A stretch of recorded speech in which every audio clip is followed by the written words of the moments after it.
Okay, good afternoon everyone. Good afternoon. Good afternoon. So I want to do three things today. First is I'm going to talk about the peak values. There seems to be some common clarification that is required. Then I'll solve another problem on Bode magnitude plots. Thank you. And then we'll move on to fluid systems. Okay? And the last two lectures will be predominantly fluid systems with a focus on problems that are similar to what you have in your homework because we don't have too much time. Okay? All right. First thing is peak values for a general underdamped system without numerator dynamics. For theta between these values.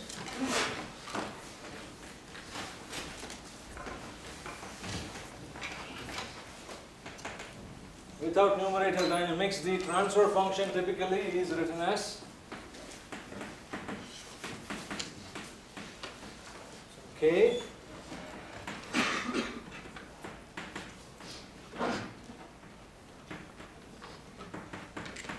okay, this is the standard form. This value K is called the DC gain of the system. This is essentially the value of the transfer function when S is set to 0. Okay? Not very important for us at this point in time. Now, the magnitude of this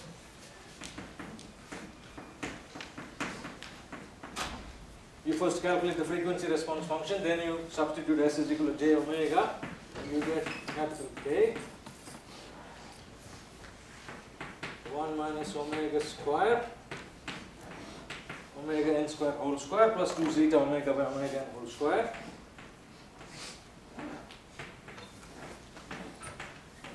whole to the power 1 by 2. Okay, there is a square root, so that's to the power 1 by 2. This is the typical magnitude. And what we have seen is if your zeta is between 0 and 1 by root 2, for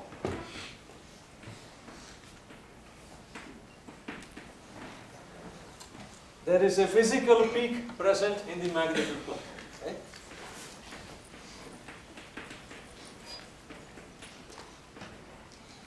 This is T suffix P, which is 1 by 2 zeta square root 1 minus zeta square, and this physical peak occurs at omega is equal to omega r, which is your resonant frequency. Right? This is going to be omega n times. Notice the appearance of the factor 2. And the limits for Tp is between 0 and 1 by root 2, because if zeta is 0, the peak gives you an infinitely large spike, which is not physical. And when zeta is 1 by root 2, the resonant frequency becomes 0. Okay, so those are the boxed limits for the peak value. Now for small zeta,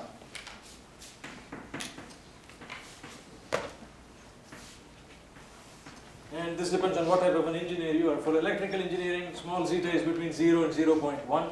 We go all the way up till 0.5. So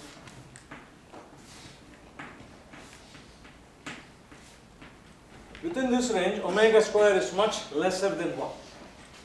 I'm sorry, zeta square is much lesser than 1. And so we have an approximate expression for T peak. And my apologies, there should be a factor of K here. Sorry about that. If this was a gain constant of 1, obviously that would be 1 by 2 zeta. But I have a factor of K, so please notice that. And here that would be K by 2 zeta. Okay, K could be equal to 1 or K could be equal to some constant. It's a gain constant. And this occurs at omega is equal to omega r. Notice, because zeta square is very small, this is considered to be much smaller than 1, and so here approximately the resonant frequency is the natural frequency. that is square root of that guy is approximately 1. Okay, so these are two things that we need to make a note of, and please notice there is this gain constant, the DC gain constant, or the gain factor there. This is for a generic underdamped system in the absence of numerator dynamics. Okay? In the Bode plot, we are focused on the magnitude plot as we have seen so far. If I take the frequency response function, take its magnitude and calculate m, m is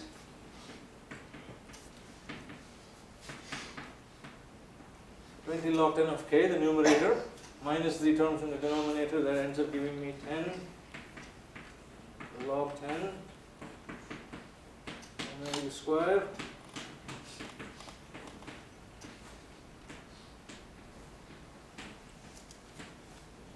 whole square.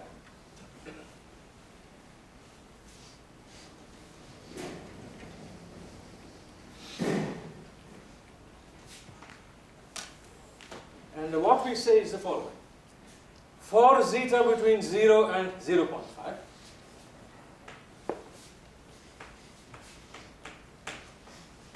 there is a peak that exists in the Bode plot.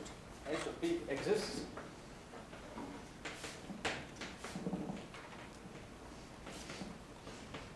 Call that as MP. Now notice the crucial difference. MP is 20 log 10 of 1 by 2 zeta. I do not include the factor of capital K because when I look at M, you see that there is a 20 log K factor there. So I'm not double counting for that. Okay? So if you look at M, there is a 20 log K, so I've already accounted for the DC gain factor. When I calculate the peak in the Bode plot, I am assuming as if I have an underdamped system with no numerator dynamics and with a DC gain of 1. Does this make sense to everybody? I want to see if there are any questions. And one more reason before you ask questions. Why do I go from 0 to 0.5 is if I calculate MP at zeta of 0.5, MP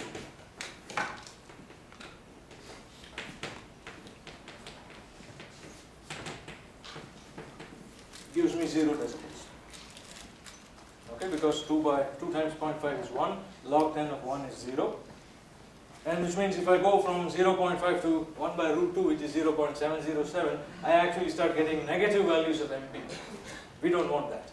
Makes no sense. A negative value is not a peak. It's not a physical peak. Right? So this is the Bode peak. That's the actual physical peak. And most problems you can assume that the zeta is small enough that the physical peak is 1 by 2 zeta. And the Bode peak do not include the gain constant. Okay, so do not include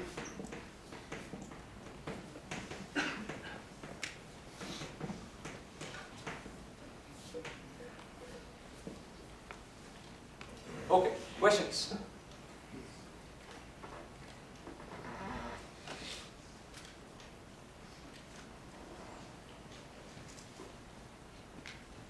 I'm going to solve a problem now. I'm going to go at a fast clip because I want to get to fluid systems. Okay? Right. So here is the problem.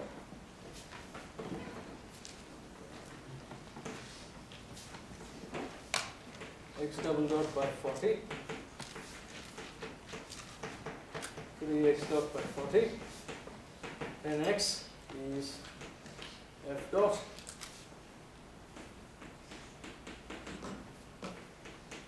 All of these are functions of time, obviously, otherwise I can take the second derivative. And f of t is a sine omega t. I want to draw the Bode plots.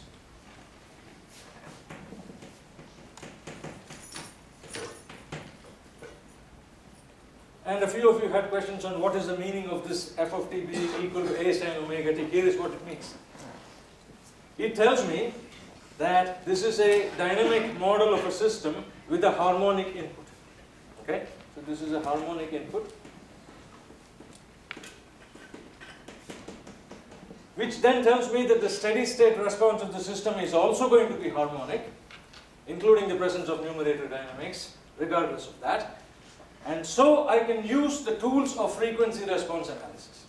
That is what the f of t is equal to a sin omega t tells me. Okay? So this implies output is also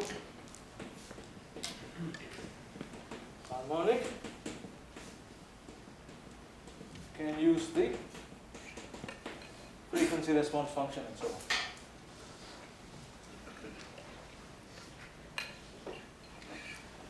Okay. So first things first, you need to get the system parameters, right? You compare everything with the standard form. So standard form.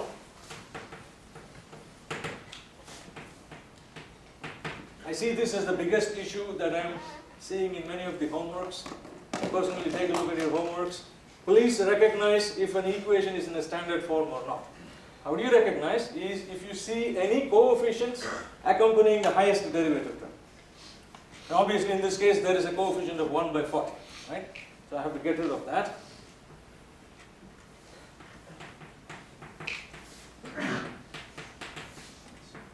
Some forcing function g of t, I don't really care. I see that my system is not in the standard form, so reduce it to the standard form. Divide through by 1 by 40 or multiply by 40. Here is my system equation. X double dot 3x dot 400x, and this is 40f dot of t. 400 f of t.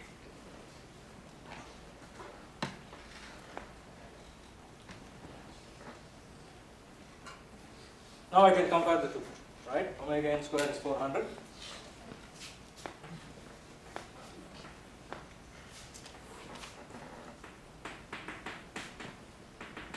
So that omega n is 20 radians per second, and moment of truth is zeta between the limits of 0 and 0.707, which is 1 by root 2. So 2 zeta omega n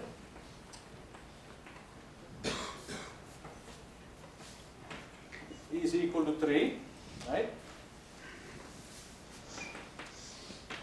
Solve.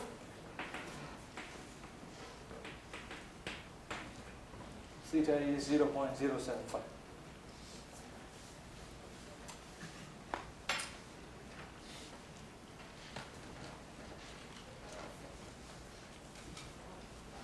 I'm going to pull the panel down. I'm going to rewrite this equation of the system again.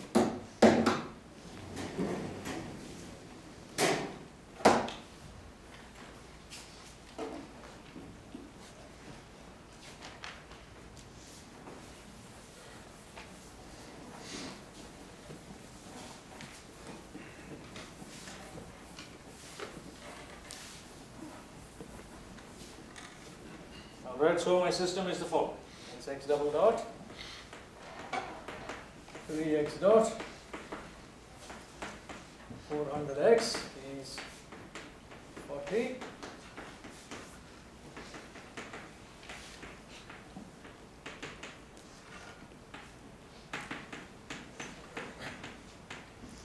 So zeta is 0.075, which means that there is a peak in the Bode group. Okay, so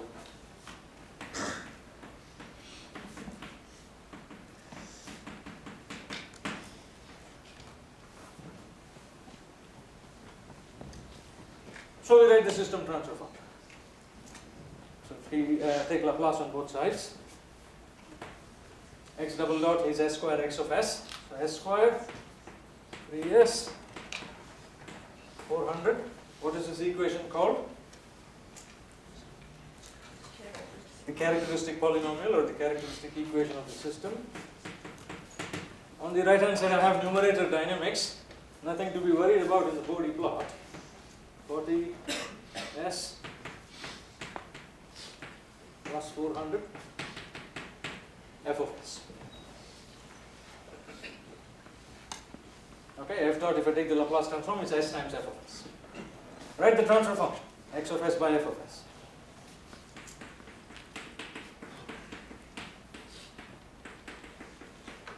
Which 40s plus 100 by s square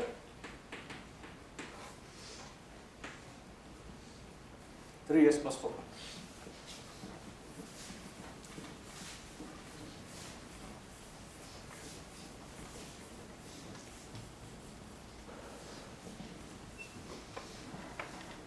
This is not in the standard form, right? What's the standard form? Is it has to be some DC gain. I have numerator dynamics, so I have some zeros. Some s by. I could have multiple zeros. Does not really matter. All of this divided by s squared by omega n squared. 2 zeta s by omega n plus 1, right? This is the standard form. When you're doing the Bode plot, this is the standard form for the underdamped system. So we set about taking this transfer function, writing it in the standard form. So T of S. Obviously you can see that I have to get rid of this factor of 400, so I take it out. So that's 400.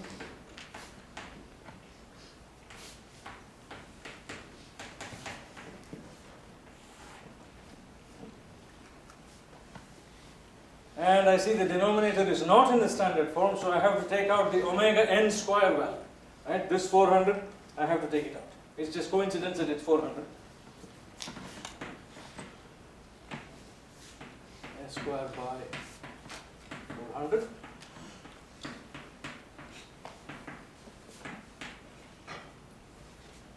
Three s by 400 plus 1.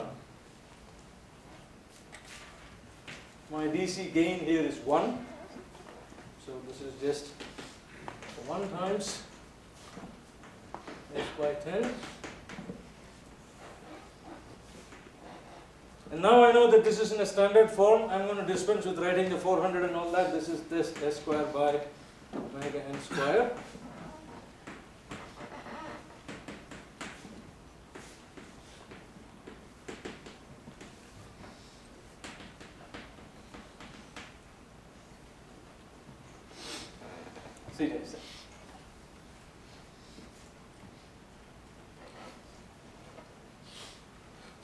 Once you have the transfer function, you write the frequency response function. Right? So S is equal to j omega.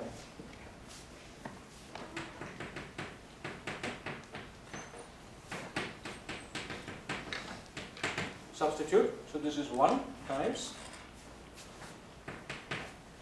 And if you want, you can write the 1 in the following manner. It is 1 plus j times 0. Makes no difference. Right? Times 1 plus j omega by 10 divided by all of the rest of it. This is 1 minus omega square omega n square.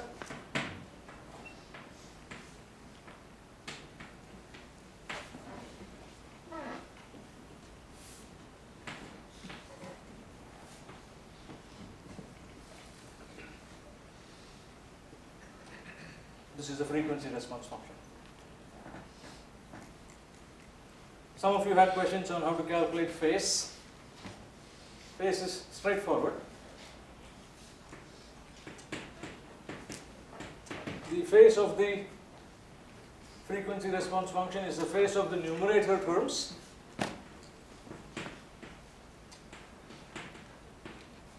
minus, and the sum of all the faces of the numerator terms minus the sum of all the faces of the denominator terms.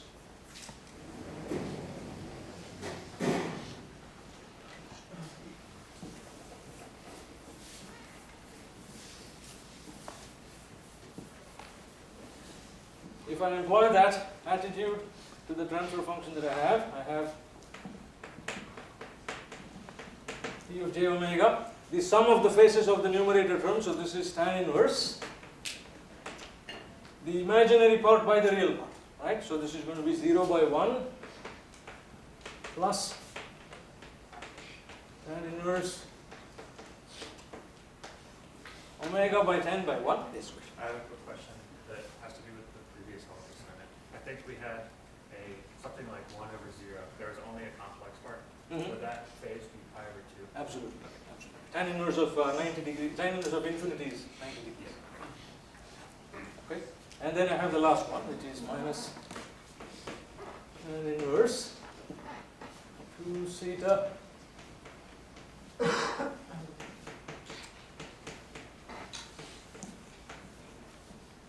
all right. And obviously tan inverse of 0 is 0, so you can dispense with that. And if you have tan inverse of infinity,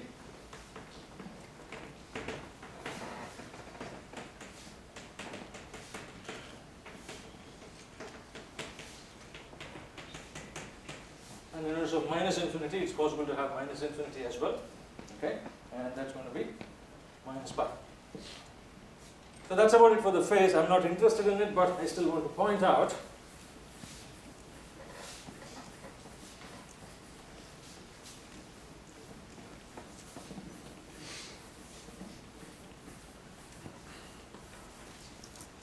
we are interested in the Bode magnitude plot, so I'm just going to calculate capital M.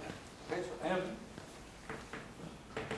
is nothing but the sum of all the different pieces. I'm going to dispense with writing it out, but before this, T of j omega, magnitude of the frequency response function, 1 times square root of the sum of the squares of the real and the imaginary part, not including j, and square root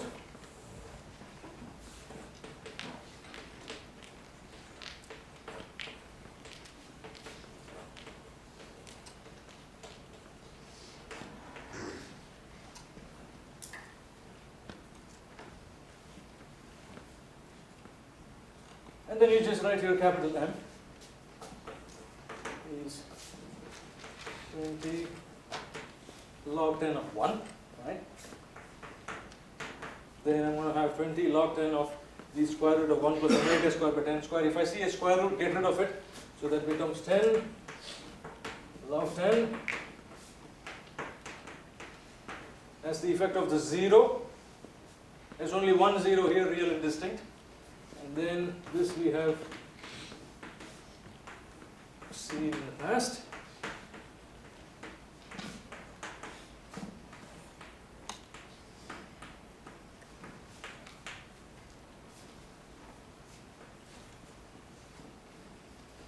I can just leave it there. Okay.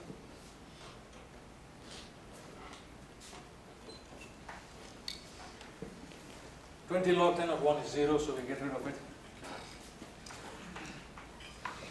I'm going to call the first term, which is left, as M1.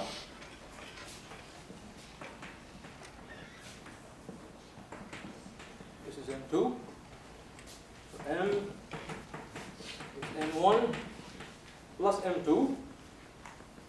And because we have a peak,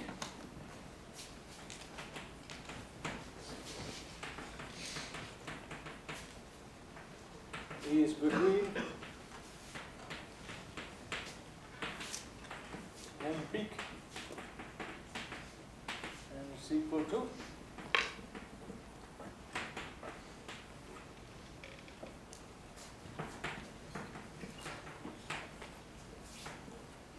and this M peak value is calculated at the approximate resonant frequency. Okay, so at omega is equal to omega r, which is at omega n. Okay, so this exists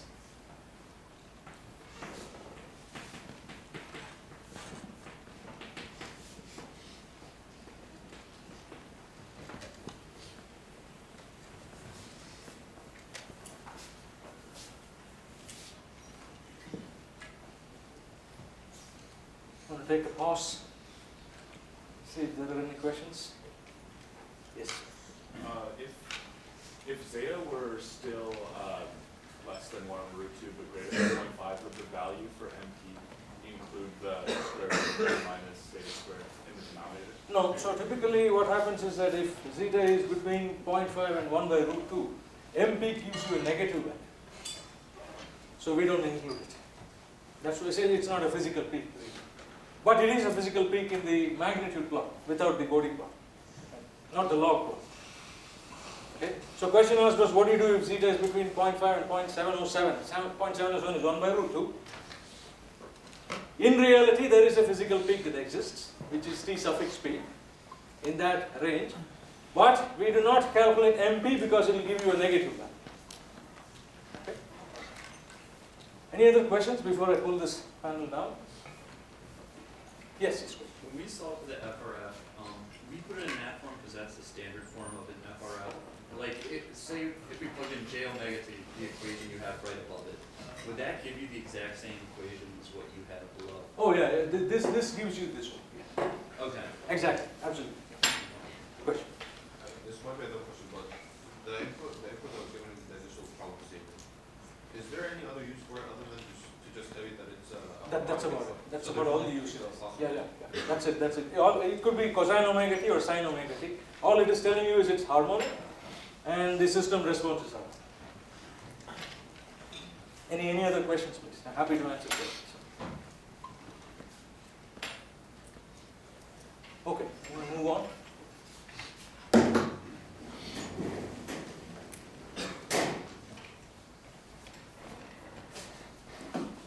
I'm going to rewrite my M once again. You don't need to. Let's start with M1.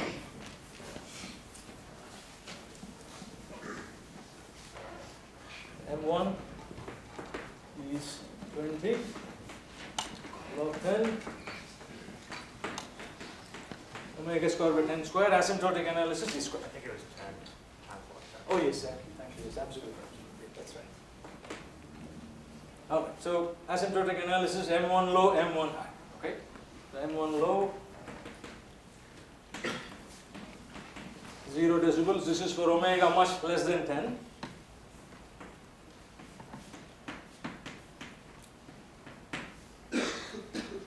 And then M1 high. We've gone through this before, so I'm not going to go over it again. This is going to give me 20 log 10 of omega by 10. Okay? This is 20.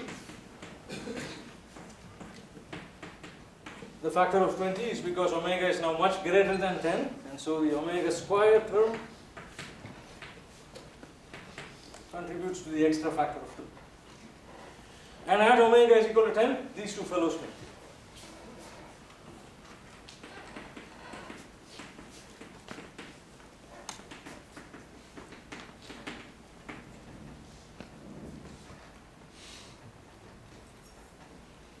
And this 0 gives me a 20 decibel increase in every decade after omega is equal to 10 decades. Okay, so this M1 high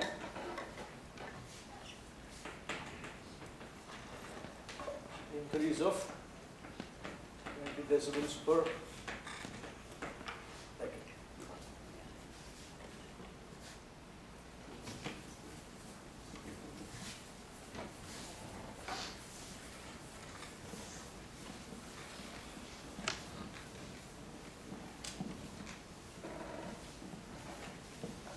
M2 is easy, we've done this before. So M2, which is minus 10 log 10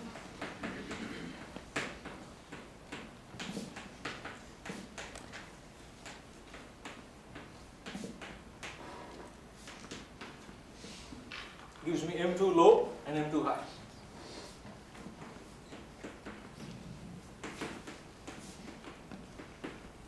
Omega much less than omega n, which is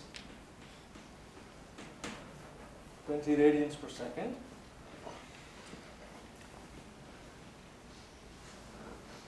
M2 high is just minus 40.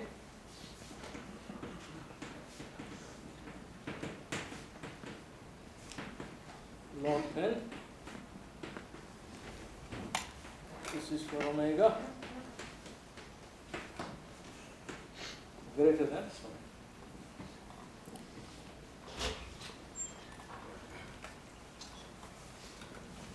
So this is a decrease of 40 decibels per decade.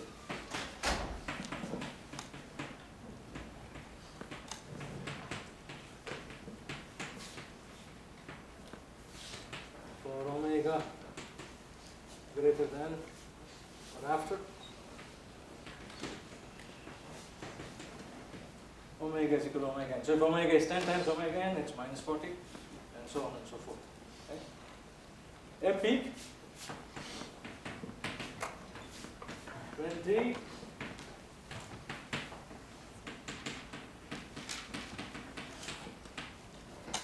1 by 2 times zeta.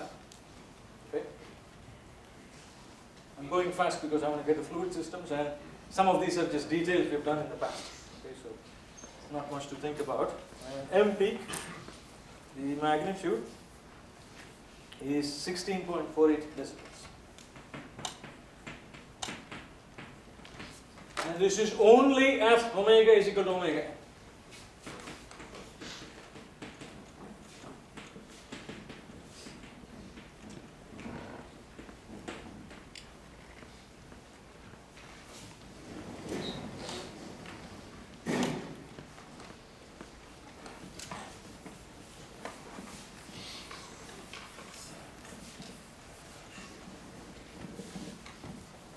And this is what I call as solving a problem at exam speed.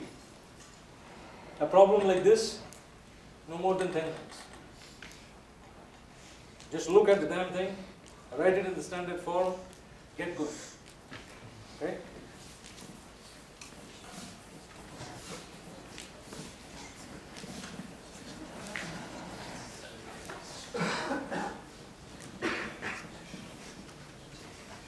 Okay, so omega, M1, M2, M peak, add them up. 0.01, 0.1, 1. Omega Z is 10, so for omega Z1 we just have only 1 0 in this problem. Then I'm going to have omega N, which is 20. Then I'm going to go increase by a decade after this, so that's going to be 200. Which is 10 times omega n, 2000, 100 times omega n. This is the fun part. You add it up, but this is also where most people make mistakes. M1, M2, M peak,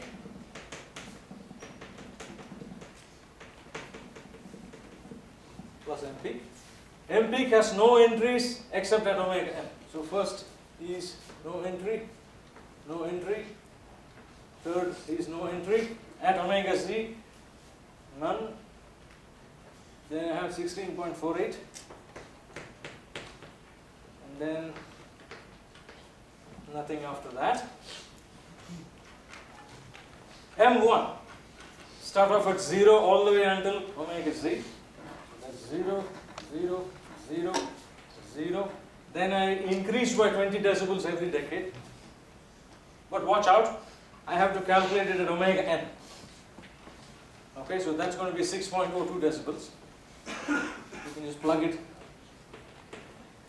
And if you calculate this one particular value, the rest of it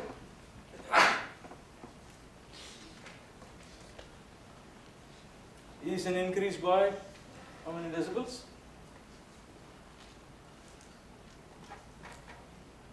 18, 75, 276, 20. So this is going to be 26.02. Add it up, 46.02. M2.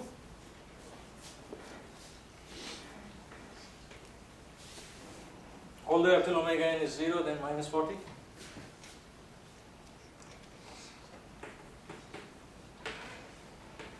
Minus 80. And then add up m. Is 0, 0, 0, 0. And then I have, this is 16.48 plus 6.02, so that's 22.5.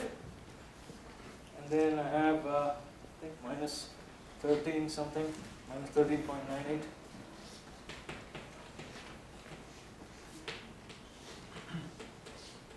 Minus 33.98. Look at the last two entries.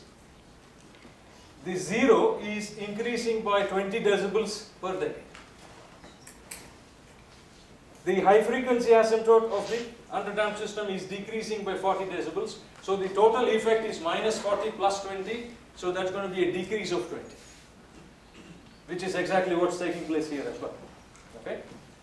So do all of these things, plot the Bode plot, add them up. Two values that I would like to see, omega z, then some omega n,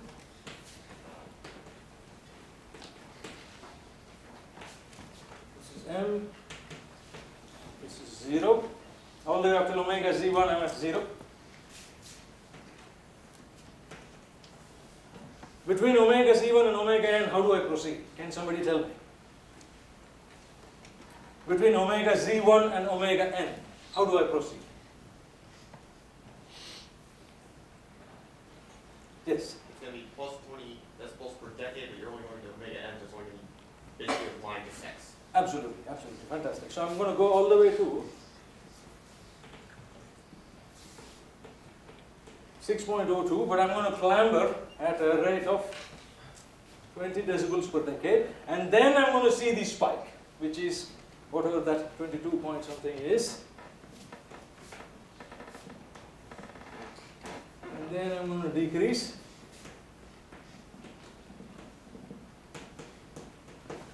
This is a slope of 20.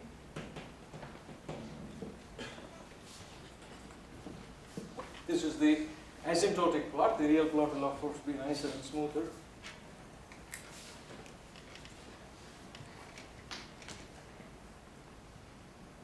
And this caps this particular problem. Okay? You can be assured of a problem on Bode magnitude plots. It will either be a problem on its own right, or as you see in your homework, it could be clubbed together with a circuits problem. Okay? So two birds in one thing. Last chance for questions.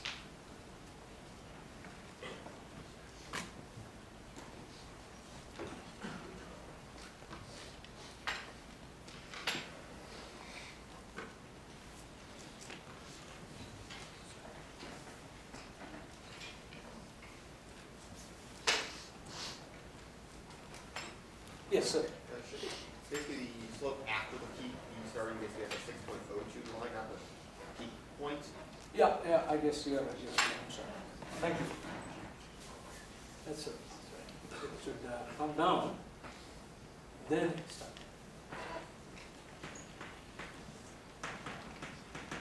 Thanks. Okay. And of course the actual plot comes down this way. If you want to do this in MATLAB, so let me show that as well. Let me maybe pull this board down.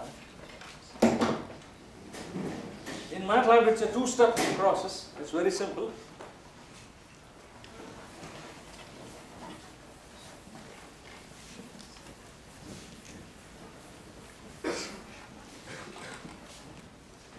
Write your transfer function in the following form. Okay, so T of S. If I have the factor of k, I bring it inside. Okay, so this is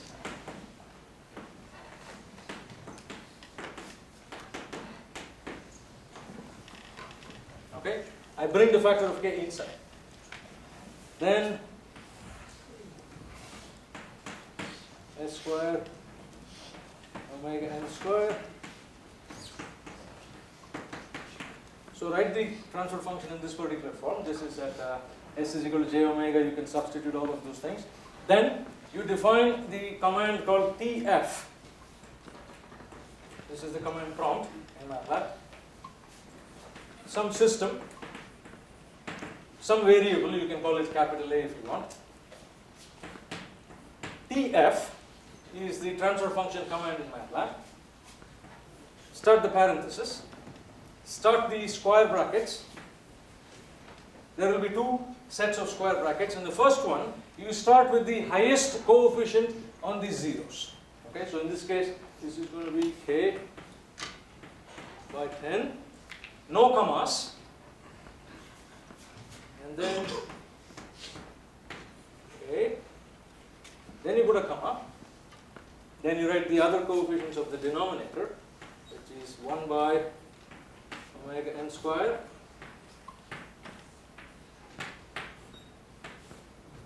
parenthesis close.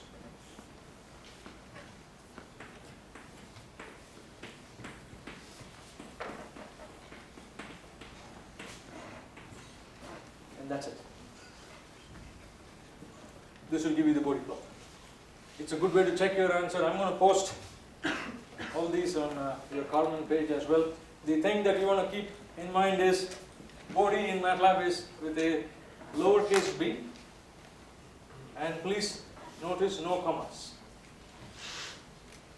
Okay, you start with the highest coefficient, highest order coefficient, go all the way down. If you have some gain factor here, bring it inside the zeros. Okay.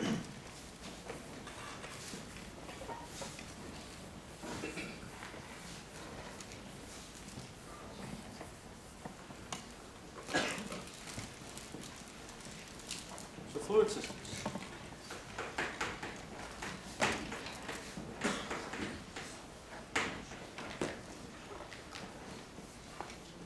Fluid systems is much harder than mechanical and electrical systems because it has to do with fluid dynamics, which is dark science. Right? So that's why it is given the last treatment. But it's very interesting because a lot of things we use in real life are essentially fluid systems. Shock absorbers, that's a hydraulic system. Pneumatic shock absorbers, hydraulic shock absorbers. You have a door damper sitting there if you want to go out of the classroom. That's a fluid system. If I have hydraulic actuators, that's a fluid system. If I go to chemical processing plants, fluid systems. Distilleries, fluid systems. Water filtration systems, fluid systems. Okay? So fluid systems are mostly used in conjunction with mechanical systems to combine them to form actuators. Actuators are essentially converting fluid energy into mechanical force. Look at my lecture notes, please. I have an example of how an actuator works. I've done it from scratch. It's very simple. It's just a piston cylinder arrangement, nothing fancy. Okay? Fluid systems is split into two parts. We're going to study only one. Hydraulic, pneumatic. Hydraulic systems are essentially composed of liquids. And pneumatic, as you know, comprised of gases. Liquids are nice because they are incompressible. Fantastic.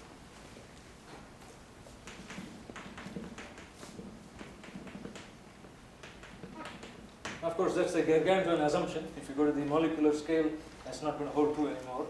But we are good enough in the macro scale. Incompressibility means that the density is a constant. Density symbol is rho.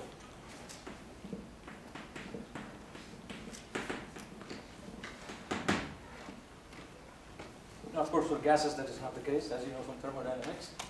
And because that is simpler, we're going to study hydraulic systems. So our focus.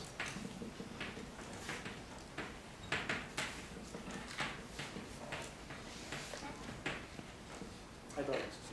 And mostly we will be looking at what I call as the fluid level systems or the liquid level systems, tank systems and so on. Okay?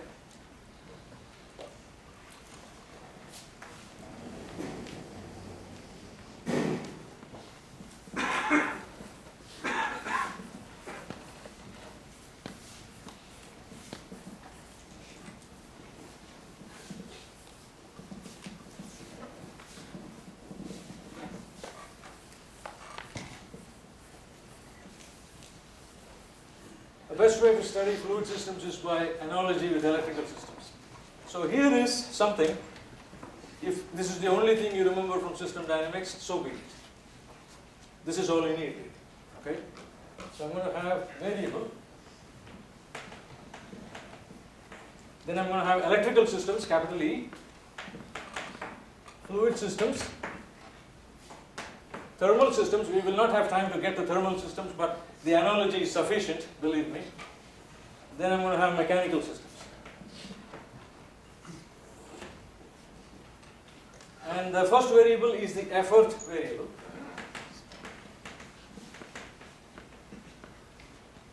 Which is a driving agent, right? The driving agent in electrical systems is voltage difference. So we write it as delta V.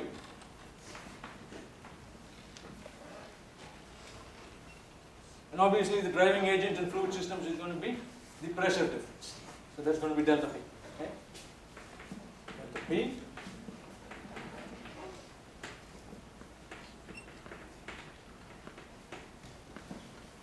Thermal systems, the driving agent will be temperature. So that's delta T.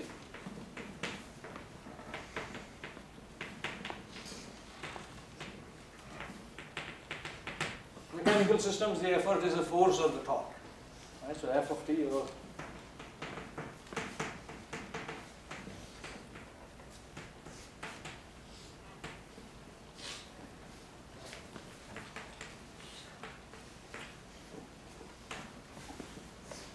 flow variable. What's a flow? What flows in electrical systems? Current flows. Right? So I of T.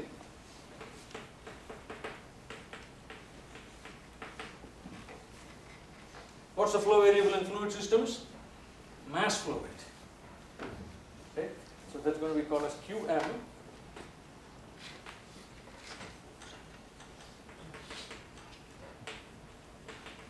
Mass flow rate is related to its distant cousin, the volumetric flow rate, as rho times QE. Okay, density times QB. QE is volumetric flow rate.